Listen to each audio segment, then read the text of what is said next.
오늘은 파이썬에서 오류가 발생할 때 그리고 그 오류를 어떻게 처리할 수 있는지 보려고 하는데요. 먼저 디렉토리 안에 없는 파일을 열려고 하거나 리스트에 없는 문자를 출력하려고 한다거나 이럴 때 에러 메시지가 뜹니다.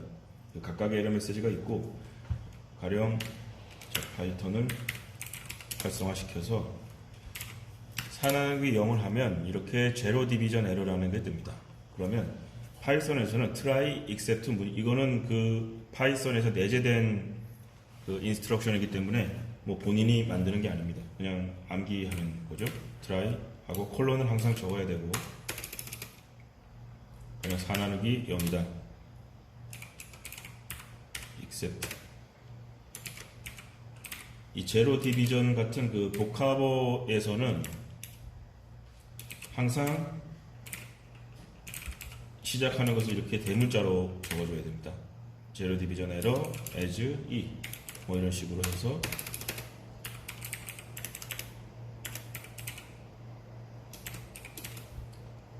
자 이렇게 하면 아까는 이렇게 세 줄로 나오던 것이 뭐 트레이 백, most recent, call last 이런 식으로 쭉 설명식으로 나오던 것이 이렇게 한 줄로 나왔죠. 그리고 만약에 이게 에러지만 나는 이 에러를 표시하고 싶지 않다. 이럴 경우에는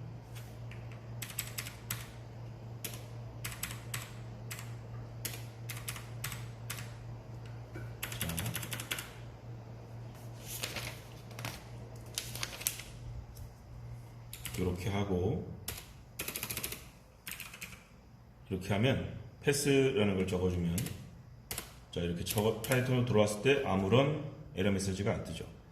이것을 이렇게 기계적으로 볼 수도 있지만, 기계적으로 암기할 수도 있지만, 기억할 수도 있지만, 자, 이렇게, 이게 지금 인터프리터 언어라고 하기 때문에 대충 이 인터프리터 언어에 대한 감을 잡은 연습을 좀 하는 것이 도움이 되더라고요. 이게 단순한 것 같았는데, 그러니까 이게 어떤 임의의 자연수를 어떤 것을 다른 자연수로 나누는 것은 다 시도해 볼 수 있지만, 제로 디비전 0으로 나누는 경우에는 제로 디비전 에러가 나서 이 트라이 해볼 수 없다.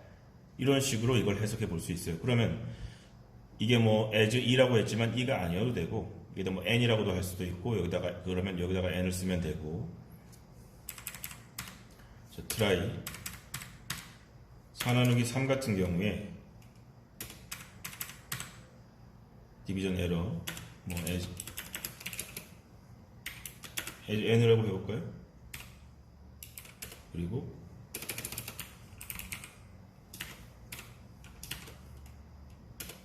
이렇게 하면 정상적으로 0으로 나눈 게 아니기 때문에 이렇게 정상적인 값이 나옵니다. 그래서 요런 그 하나의 작은 예지만 이런 것을 바탕으로 이 파이썬이 인터프리터 언어라는 것을 조금 이해하는데 이렇게 하나의 작은 예들이 조금 도움이 된 것 같고요. 그리고 제가 이게 보통 그 다음에 이제 클래스의 오류를 만들어서 그 클래스를 어떤 임의의 함수가 반드시 포함되게 하는 것이 있습니다. 요거는 제가 그 개요만 설명하겠습니다. 왜냐면은 이게 시간이 너무 길어져서 요것만 또 단독으로 해야 되기 때문에 가령 버드라는 클래스가 있습니다. 클래스도 함수 일종이기 때문에 콜론 해야 되고 define 이게 fly라는 함수를 반드시 넣고 싶을 때 어떻게 하냐면은 그리고 이 커서를 스페이스바를 4번 치는 게 좋습니다. 이렇게 한 번 탭키를 2번 치면 이렇게 더 멀리 가죠? 지금 보는 것처럼 이거 지금 안 보이고 있나요? 이렇게 멀리 가죠?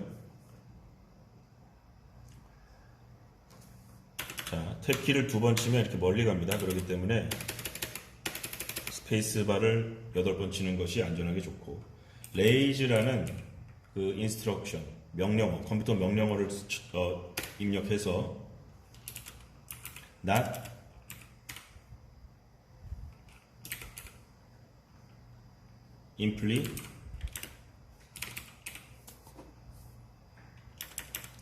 implemented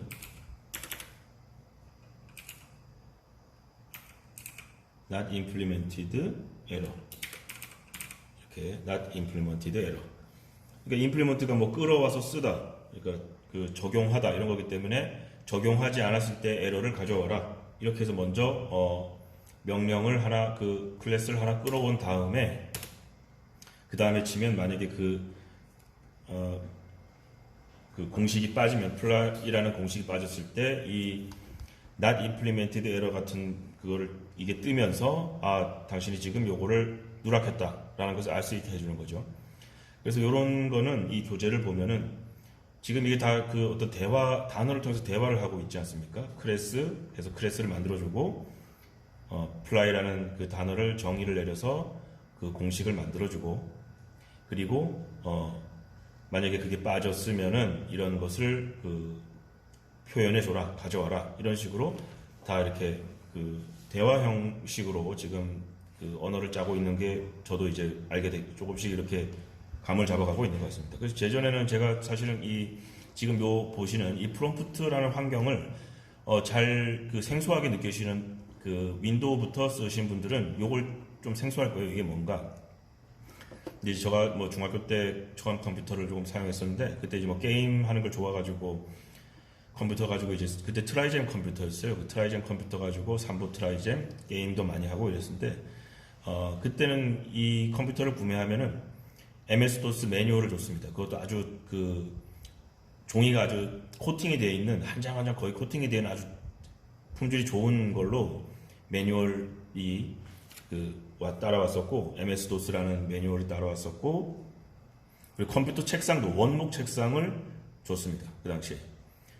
지금은 아마 책상 값이 좀 더 비쌀 수가 있어요. 그래서 그런 시대였는데 뭐 윈도우 97 뭐 이런 거가 나오기 시작하고 그다음부터 제가 그때 기억나는 것이 여기가 이제 뭐 강릉인데도 그 당시만 해도 여기 소도시라고 해도 인구가 꽤 있었던 걸로 기억나요. 그리고 이제 젊은 사람들도 많았고 그 컴퓨터 매장 옆에는 컴퓨터 교육장이 있어가지고 그거 이제 배우는 사람들이 꽤 많이들 배우고 그때를 생각하면 지금보다 젊은 층의 사람들이 훨씬 많았던 것 같아요. 이 중소도시보다. 그런데 저도 이제 이런 컴퓨터 게임이라든가 이런 데 되게 관심이 많았었는데 그 당시만 해도 그렇게 공부해가지고 대관령 넘겠냐 뭐 선생님들이 그런 얘기를 많이 했어요. 그래서 사실 뭐 본인이 하고 싶은 공부보다 일단 대학 위주의 그 피라미드 식의 공부 그리고 사실 그걸 못하면은 왠지 내가 뭐 인생에서 실패한 것 같은 아직도 그게 별로 좋은 기억으로 남아있진 않아요. 그게 뭐 제가 그 공부 쪽에 뭐 성공을 했든 안 했든 떠나서 그런 교육 환경이 인간이 가지고 있는 그 되게 여러 가지 분야가 있던데 그 제가 요즘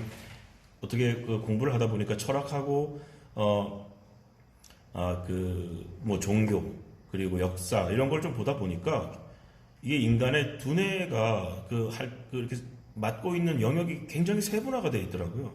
그런데 이제 보통 요즘 우리가 공부하는 것은 어떤 뭐 연산 능력이라든가 암기 능력이라든가 이런 어떤 특정 부위만 가지고 계속 측정을 하지 않습니까?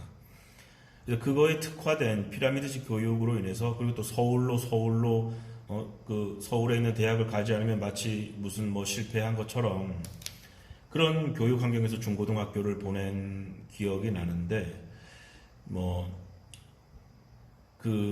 저는 이제 그걸 뭐 좋다 나쁘다 평가하지는 않겠습니다. 이제 그런 기억이 나고, 그래서 이제 당시 그 전공을 택하는 것도, 전공보다는 일단 대학, 그리고 대학을 우수한 성적으로 들어갈 수 있으면 나중에 졸업해서, 전도 유명한 학과, 이 순서대로, 되게 대학을 선정을 했었어요. 저희 때는.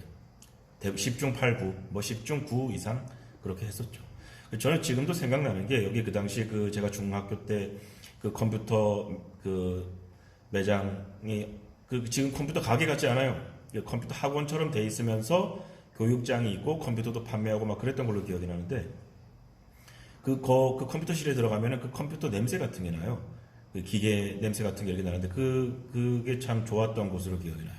그래서 제가 이제 사이트 하나를 소개해 드릴 텐데 이 Do It Study라고 해서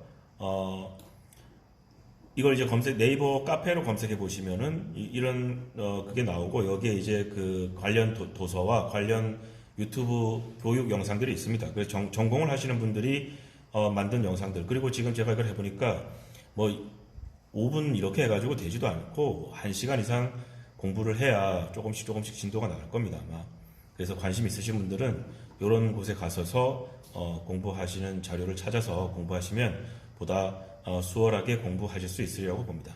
예, 그래서 저도 이제 좀 포인트가 필요한 부분 그런 거라든가 혹시 뭐 이렇게 짧게 메모를 남겨주시면 저도 이제 그거에 대해서 단일적으로 공부를 해서 영상을 만드는 걸로 이렇게 해보겠습니다.